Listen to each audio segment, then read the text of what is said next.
Hello student, I am going to teach about carbon part 2।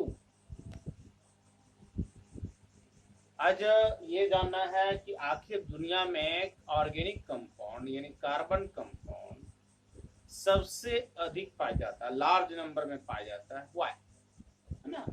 Why carbon compound are found in large number in nature.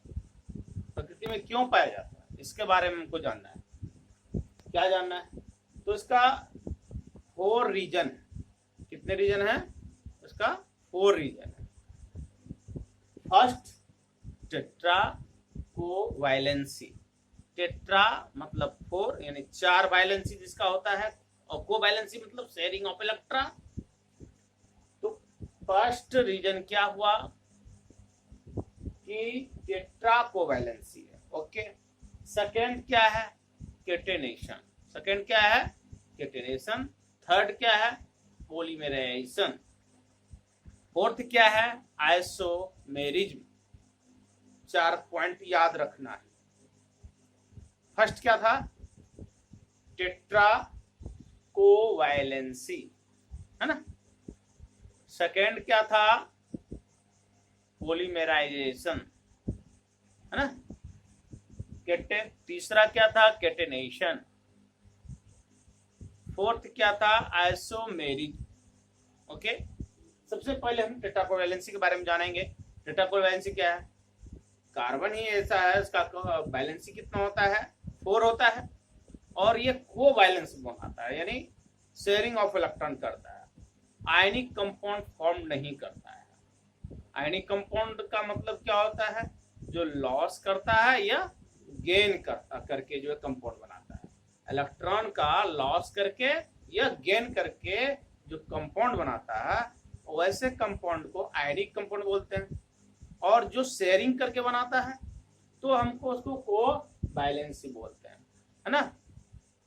तो हम लोग यहाँ पर ionic compound form नहीं करता है, ये टेट्रा कोवैलेंसी है, और कोवैलेंट बॉन्ड बनाता है। कोवैलेंट बॉन्ड बनाता है, कोवैलेंट बॉन्ड बनाता है।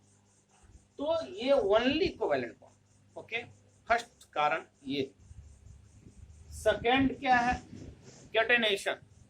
केटेनेशन क्या है? केटेनेशन जो है, कार्बन कैन, है ना, फॉर्म लार्ज चेन,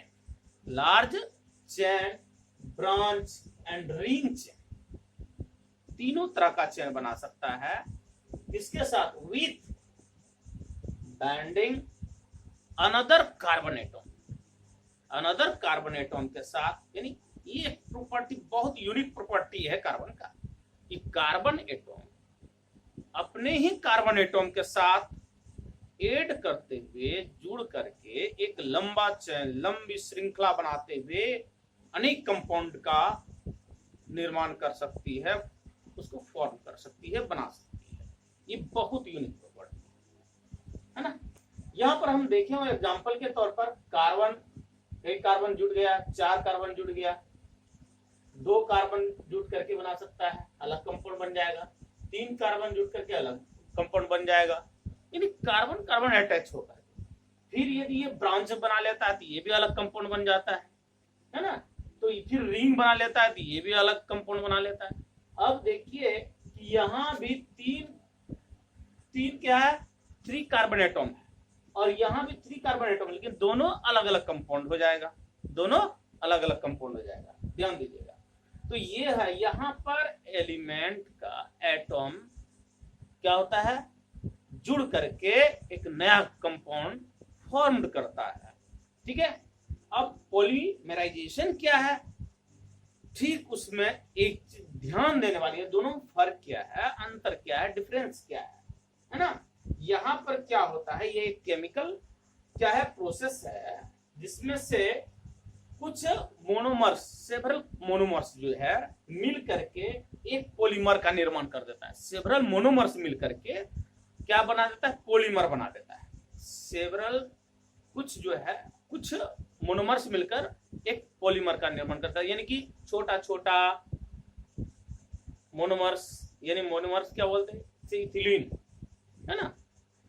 तो वो जुड़ कर, कई इथिलीन जुड़ करके पॉलीइथिलीन बना देता है।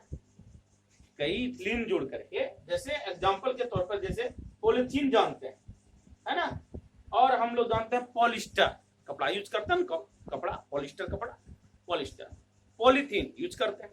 ये सब क्या है, कई इथिलीन जुड़ करके बना देता है। जैसे यहाँ पर कुछ स्ट्रक्चर, एक उदाहरण लेके समझाया है कि यहाँ पर ये क्या है, इथिलीन है। आगे जाके हम पूरा नोमेनक्लेचर जब बताएंगे उसमें क्लियर हो जाएगा। अभी आपको हल्का सा समझना है, लिख लेना है और ध्यान से देखना कि ये इथिलीन है, ये भी इथिलीन है, और जुड़ करके कई इथिलीन जुड़ करके पॉलीथीन बना देगा। ये देखिए एन, यहाँ एन नजर आ रहा है, एन मतलब कई, नंबर ऑफ उसका कई हो जाएगा, कई जुड़ करके, कई इथिलीन जुड़ करके, है ना। और अनेक इथिलीन जब जुड़ जाएगा, इसी को बोलते हैं मोनोमर्स, है ना। कई जो है ये मोनोमर्स बल्कि क्या बना देता है, पॉलीमर्स बना देता है। और इसी को इथिलीन जब जुड़ गया, पॉलीइथिलीन बन गया। पॉली मतलब बहुत होता है, तो इसी प्रकार से क्या बनता है, पॉलिस्टर। एस्टर जुट करके, कई एस्टर ग्रुप जुट करके पॉलिस्टर बना देता है। तो इसको हम बोलते हैं, यहाँ पर कंपाउंड, छोटे छोटे कंपाउंड जुट करके एक बड़ा कंपाउंड बना देता है। और यहाँ क्या था कि कार्बन एटॉम जुड़ करके बड़ा बड़ा जो है एक कंपाउंड का निर्माण कर देता है। देखिए यहाँ एलिमेंट हो गया, यहाँ कंपाउंड हो गया, ये डिफरेंस है, आप ध्यान दीजिएगा इसको।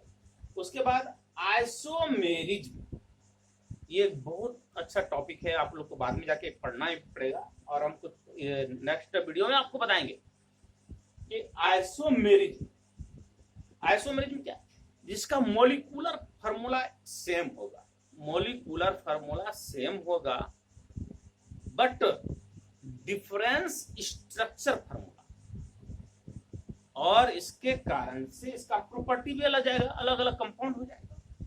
तो यहां पर हम यहाँ पर देखें तो क्या हो गया, यहां पर हम देख रहे हैं, एक उदाहरण लेके हम बताए हुए हैं C4H10, C4H10, C4H10। तो यहां पर देखिए कार्बन, 4 कार्बन जुड़ा हुआ है और ये H10 है ना। ये हो गया एन ब्यूटेन, ठीक है। और ये क्या हो गया, आइसोब्यूटेन। चेन में स्ट्रक्चर में चेंजिंग आ गया, इसका कंपाउंड, उसका नाम अलग हो गया, कंपाउंड भी अलग हो गया। ओके, तो यहां पर ये बिल्कुल बहुत इंपॉर्टेंट है आप लोगों के लिए। ओके, बहुत बहुत इंपॉर्टेंट।